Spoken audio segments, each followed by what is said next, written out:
네, 2024년 언제 시간이 이렇게 흘렀나요? 9월의 첫 거래일, 9월의 첫 월요일입니다. 월요일엔 늘 이분과 함께하고 있죠. 잠금 해제 김종효 알파경제 이사님과 이야기 나눠봅니다. 이사님 어서 오세요. 네, 안녕하십니까. 네, 9월의 첫 거래일 김종효 이사님과 함께 종목 이야기, 시장 이야기 자세하게 나눠보기 전에 전반적으로 시장 어떻게 흘러가고 있는지 머니맵 살펴보고 오겠습니다. 네, 오늘 삼성전자 0.13%, SK하이닉스 1.73% 하락 나오면서 오늘 전반적으로 반도체 센티멘탈 많이 약해 보입니다. IT 섹터 내에서 LG전자와 LG이노텍의 상승이 나오긴 하는데요. 아주 큰 폭의 상승폭이라고 보긴 좀 어렵고요. 오늘은 확실히 주인공이 2차 전지네요. 에코프로비엠 7.37% 급등 나오면서 지금 머니맵상으로 강조 표시되어 있고요. 포스코 퓨처엠도 11.42% 굉장한 급등세 시연이 되고 있습니다. 그동안 좀 바닥권이다 계속 이야기가 나왔던 2차 전지 종목들 오늘 전반적으로 훈풍 깃들면서 상승 나와주고 있고 포스코홀딩스도 이러한 소식과 함께 맞물리면서 6% 넘게 상승 나와주고 있습니다. 오늘은 시장이 좀 전반적으로는 분위기가 어두운데요. 이런 어두운 분위기 속에서는 항상 은행주가 강합니다. KB금융 1.4%, 하나금융지주, 메리츠금융지주 1에서 2%대 강세 흐름 띄워주고 있고요. 오늘 통신주도 방어주로서 성격 주목을 한번 해보시면 좋을 것 같은데 KT는 또 잠금 해제 종목이기도 했습니다. 김종효 이사님과 마침 이야기 나눴었고요. 1.55% 강세 그리고 화장품주도 오늘 강세 흐름 함께 누려주고 있습니다. 네, 이렇게 오늘 전반적인 시장 흐름 머니맵과 함께 들여다보고 왔는데요. 9월의 전반적인 뷰도 점검을 해보시면서 종목들에서 힌트 얻어 가시면 좋겠습니다. 첫 번째 잠금 해제 종목 바로 열어볼게요. 주말 사이에 또 수출 데이터가 나오면서 화장품주들 다시 한번 강세 흐름 띄워주고 있습니다. 오늘 첫 번째 잠금 해제 종목은 바로 이 종목 또 만나보네요. 실리콘투입니다. 지금이 기회인가? 라는 물음 많이들 갖고 계실 것 같은데 키워드 첫 번째 키워드부터 바로 열어볼게요. 자, 실리콘투의 첫 번째 키워드는 글로벌입니다. 화장품 종목들 이제 뭐 국내를 넘어서서 해외를 공략하고 있는지는 오래되었습니다만 매출처가 다양해지고 있습니다. 자, 이 글로벌이라는 키워드 저희가 실리콘투와 어떻게 엮어서 볼 수 있을까요? 네, 결국 뭐 실리콘투 아시는 것처럼 유통하는 업체이기 때문에 그리고 최근 들어서는 뭐 중국보다는 뭐 미국을 포함한 서구권의 진출이 가장 중요한 핵심 포인트이기 때문에 이 부분과 관련돼서 글로벌이라는 말은 성장이라는 말로 가름해도 다르지 않다 이렇게 봐야 될 것 같습니다. 자, 이제 준비된 그림 보시면 특히 2023년부터 가파르게 성장을 지금 하고 있는 것이죠. 그래서 지역별로 봤을 때 지금 뭐 중국의 성장은 굉장히 정체되고 있는 그런 상황입니다만 비중국 비중은 점점 빠르게 올라가고 있는 그런 상황. 그래서 뭐 물량 기준으로도 그렇고 금액 기준으로도 빠르게 성장하고 있는 이 포인트는 중요한 포인트다. 현재 실리콘투를 포함한 화장품주 전반을 끌고 가고 있는 가장 중요한 핵심 이슈다라고 봐야 될 것 같은데 문제는 내년에 과연 이 정도의 성장을 할 수 있을지 2023년까지 나타난 가파른 성장이 올해까지는 이어지고 있는데 지금 기본 가정은 내년에도 가파른 성장을 예상하고 있는 거거든요. 근데 과연 그 성장이 나타날 수 있을지에 대해서는 아마 뭐 개인별로 좀 생각이 다를 수 있는데 뭐 저는 성장은 이어지겠지만 즉 방향은 확실하겠지만 성장 속도는 뭐 급격하게 둔화될 가능성도 열어둬야 되지 않느냐 좀 이렇게 판단하고 있습니다. 네, 글로벌 매출이 나와주면서 실리콘투와 같은 종목들 올 한 해 동안 정말 급등세를 시연을 했습니다. 그러다가 최근 들어서 약간씩 좀 주춤하는 흐름 보여주고 있는데 그런 와중에서도 주가는 올랐다가 내렸다가 좀 반복하는 흐름을 나타내고 있죠. 그런 상황 속에서 우리가 실리콘투를 어떻게 바라볼 것인가 이 부분 이사님께서 짚어주셨습니다. 자, 두 번째 키워드 바로 열어볼게요. 이번 키워드는 리스크입니다. 앞서서 성장세가 둔화될 가능성도 열어놔야 된다라는 언급을 해주셨어요. 이와 함께 맞물려서 볼만한 키워드일까요? 네, 일단 이 종목이 가지고 있는 최대 리스크가 무엇인가를 살펴볼 이유가 있는데요. 자, 이 회사는 어떤 식으로 지금 매출을 가져가고 있냐면 일단 본사가 나서서 실리콘투가 나서서 이걸 재고자산으로 쌓아두고 재고자산을 판매하는 형태로 가고 있습니다. 그러니까 이게 어떻게 보면 가장 깔끔하고 좋은 방법이기는 하죠. 그다음에 뭐 조선 민열을 포함한 그런 중소사들에게는 이런 흐름 자체가 좀 더 긍정적으로 작용했다라고 볼 수 있는데 중요한 건 재고 자산을 떠안고 있기 때문에 판매가 앞단에서 성장이 둔화되면 쌓아둔 재고가 언제든지 비용으로 다가올 수 있다는 게 가장 핵심 리스크죠. 그래서 아직까지는 말씀드렸던 대로 성장이 꾸준히 잘 이어지고 있고 뭐 실리콘투도 뭐 지금 이 오랜 기간 거래를 해왔기 때문에 뭐 시장 상황을 잘 알고 있겠죠. 그래서 지금은 유럽이라든지 중동이라든지 신시장이 열리고 있는 가운데에서 더 빠르게 거점을 늘려나가고 있다는 게 굉장히 긍정적인 요소인데, 이 성장이 줄어들거나 속도가 둔화되는 것만으로도 재고자산과 관련된 관리 비용 혹은 재고자산 회전이 둔화되는 것 자체가 리스크일 수 있다는 것은 반드시 염두에 두셔야 될 것 같습니다. 따라서 이건 무슨 결론으로 바로 치닫을 수 있냐면, 실리콘2는 성장이 둔화되면 쌓여있던 재고자산이 언제든지 문제가 될 수 있다, 이렇게 결부될 수 있습니다. 네. 물론 실리콘2 지금은 뭐 성장세가 계속해서 나타나고 있긴 합니다만, 만약에 이 성장 속도 또는 성장세 자체가 약간이라도 꺾이게 되면 부담해야 되는 재고자산 비용이라던가 관리 비용이 기하급수적으로 늘어난다라는 점은 리스크로서 우리가 반드시 염두에 둬야 될 포인트다라고 짚어주셨습니다. 자, 그렇다면 실리콘2 그럼에도 불구하고 화장품 종목 사고 싶은데 이 종목 지금 괜찮은가 궁금하신 분들 많으실 것 같은데요. 세 번째 키워드 바로 또 이어가 보겠습니다. 밸류에이션, 지금 실리콘2 들어가도 되나요?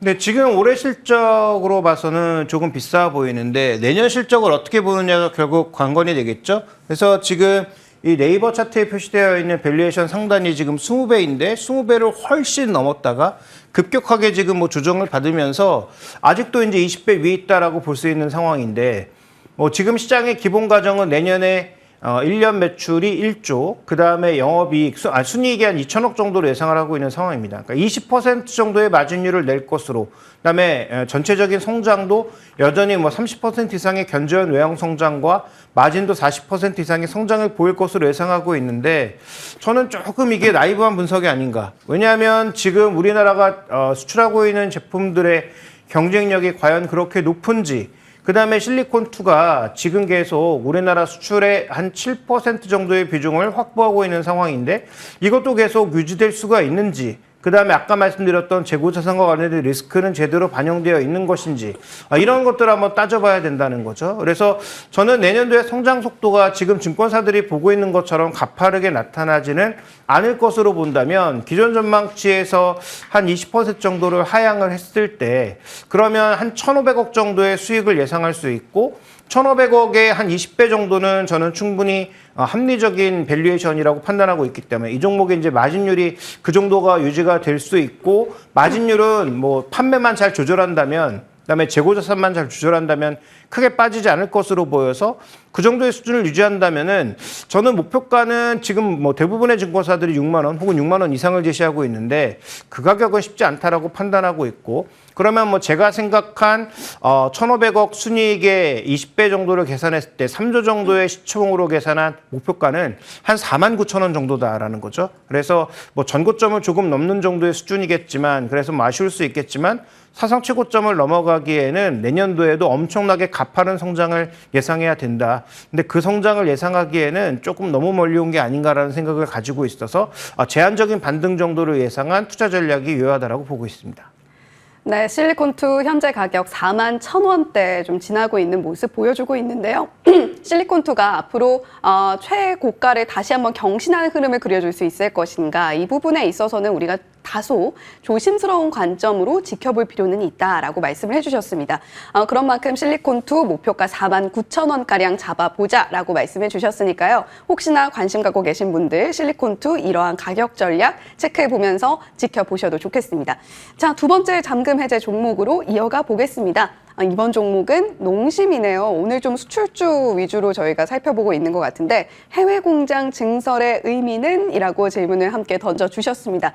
자, 키워드도 바로 열어볼게요. 증설이라는 키워드인데 해외 공장을 증설하는 데 있어서 장점과 단점이 다 있을 것 같아요. 네, 근데 국내에서 해외 수출 전용 공장을 증설하겠다라는 것인데, 일단 뭐 부산 쪽에 있는 그런 공장에 강력하게 드라이브를 걸어서 2026년에 추가적으로 물량을 늘리겠다. 라인이 8개라서 추가적으로 라인 확장에 관련된 개연성도 열어두었다라는 것을 고려해 보면 현재 성장하고 있는 이 라면의 성장이 글로벌 시장에서 그치지 않을 것으로 농심도 예상하고 있는 것 같습니다. 그래서 뭐 아시다시피 뭐 롯데그룹과 관계 있는 회사이기도 하고 굉장히 보수적인 영업을 하기로 유명한 농심인데 최근에 이제 미국의 제2신공장도 증설했을 뿐만 아니라 국내 공장에서도 수출 물량에 대한 추가적인 확대를 예상하고 있다라고 하는 것은 이렇게 보수적인 회사에서도 그 정도로 볼 만큼 국내 라면 시장의 성장에 대해서 긍정적인 관점을 가져가고 있다라는 평가이기 때문에 뭐 이에 대해서는 뭐 굉장히 긍정적인 반응이 나타나지 않을까 기대를 했었는데 오늘 주가 동향은 그렇지는 않네요. 그래서 최근 들어서 이 하반기에 특히 삼양식품을 포함한 음식료 종목군들의 조정이 나타나고 있고 가격 회복이 쉽게 나타나지 않고 있는데 어쨌든 자신감을 가지고 현금 여력을 바탕으로 증설하고 있다라고 하는 것은 지금 나타나고 있는 성장의 그림이 화장품과 마찬가지로 속도의 차이는 있을 수 있으나 쉽게 줄어들지 않는다라는 그런 자신감 표현의 발로라고 볼 수 있을 것 같습니다. 네, 해외 공장 증설은 우리가 좀 긍정적인 관점으로 지켜볼 만하다. 다만 주가 반응이 즉각적으로 나타나고 있지 않다라는 점에서 오늘 잠금 해제 종목으로서 농심 한번 주목해 보시면 좋겠다라는 관점입니다. 자, 두 번째 키워드 바로 열어볼게요. 이번에는 실적인데요. 해외 공장을 증설함으로써 투입이 되는 비용이 있을 테고 우리가 그 안에서 실적을 어떻게 가져갈 수 있을 것이냐 이 부분을 좀 들여다봐야 될 것 같은데 이 키워드는 어떻게 살펴볼까요? 네, 일단 전반적으로 그 흐름을 살펴보시면 일단 북미 실적이 전반적으로 매출이 늘어나면서 Q가 늘어나면서 OP 마진이 올라가서 그 올라간 부분에서 계속 머물고 있죠. 그러니까 우리가 음식료라고 하면 당연히 이게 영업 마진이 높을 거라고 생각하지만 해외 수출은 10% 이상의 꾸준한 마진을 유지하고 있는 상황이고요. 저쪽에도 지금 보시면 국내 OP 마진과 해외 OP 마진이 정확하게 2024년에 많이 갈리고 있는 모습이다.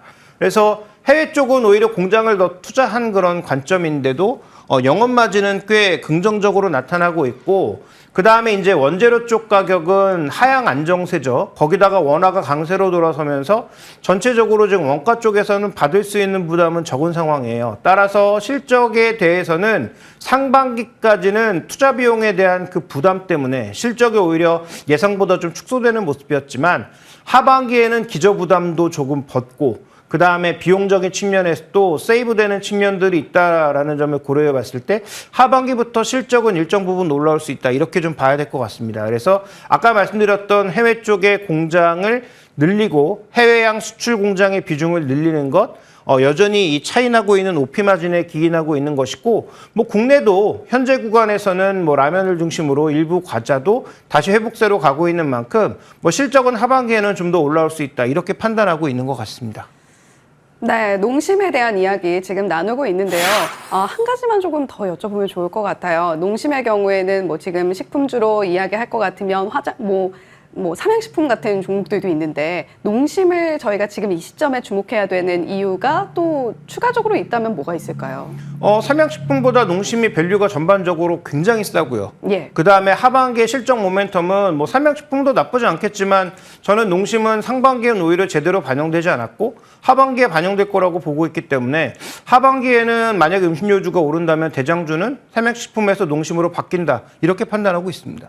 예, 삼양식품을 식품주 중에서 주목하고 계신 분들이 많으실 텐데 농심의 매력 한번 더 짚어봤습니다. 자, 그렇다면 지금 상황 속에서 농심의 목표가 어떻게 잡고 가면 좋을지도 궁금한데요. 네, 일단 뭐 조정은 오른 건 별로 없지만 삼양식품이 조정받을 때 같이 조정이 나타나는 상황이에요.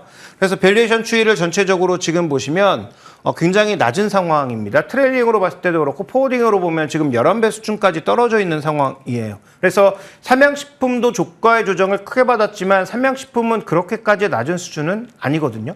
물론 1등주로서의 어떤 가능성, 그다음에 최근에 해외에서 더 마케팅 효과가 강하게 나타나고 있는 불닭볶음면의 효과를 봤을 때 뭐 물론 더 높은 프리미엄을 받는 것은 맞다고 치더라도 2등주라고 하더라도 이렇게까지 할인되는 게 맞나 싶은 밸류에이션 갭은 인정할 수가 없는 거죠. 그렇다면 뭐 추가적인 좀 반등을 고려해 봤을 때 저는 트레일링으로 보면 굉장히 높아 보이지만 포워딩으로 보면 지금 11배까지 낮아진 주가가 매력적으로 봐서 평균이라고 볼 수 있는 한 17배, 18배 정도를 고려해 보면 54만 원 정도의 주가의 반등은 충분히 가능하다라고 보고 있고, 다만 이건 시간이 조금 걸리겠죠. 적어도 3분기에는 회복세, 4분기에 조금 더 올라갈 것으로 보여지고 있기 때문에 실적이 그렇게 본다면 한 6개월에서 1년 정도의 목표가를 54만 원 정도로 잡고 내년도 25년도 PER 한 18배 정도를 계상하는 것은 저는 적절한 목표 주가라고 판단하고 있어서 이 종목에 대해서는 54만 원을 목표가로 제시하도록 하겠습니다. 네, 농심 현재 PER 밸류에이션 살펴봤을 때 한 11배 정도 되는데 18배까지 잡고 한 6개월에서 1년 관점으로 지켜본다면 목표가 54만 원가량 바라봐도 좋겠다라는 관점까지 들어봤습니다. 자, 지금까지 알파경제 김종효 이사님과 함께 월요일에 잠금 해제 함께했습니다. 오늘 말씀 고맙습니다.